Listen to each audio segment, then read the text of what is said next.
taliye ku-xigeenka ciidanka booliska Soomaaliyeed Sakiyo Xuseen Axmed ayaa faahfaahin ka bixisay kooxaha hubeysan oo weerar ku qaaday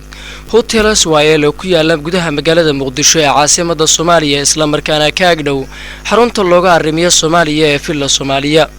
Abbaara 7 habeenimo ayay ahayd halkii saac oo habeenimo markii ay kooxa ka tirsan Al-Shabaab ay weerar ku soo qaadeen hotel Iswaayeel iyadoona sida ay sheegtay Sakiyo Xuseen Axmed taliye ku-xigeenka ciidanka booliska Soomaaliyeed laba ka mid ah dagaalamayaasha Al-Shabaab lagu dilay banaanka hore ee hotelka Iswaayeel sidoo kalena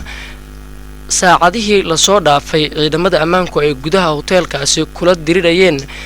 laba kale oo ka tirsan dagaalamayaasha Al-Shabaab. waxay intaasi raacisay ilaa ay hadda waxa ay ciidamada ammaanku soo badbaadiyeen 82 qof oo isugu jira shacab iyo mas'uuliyiin waxayna ka digay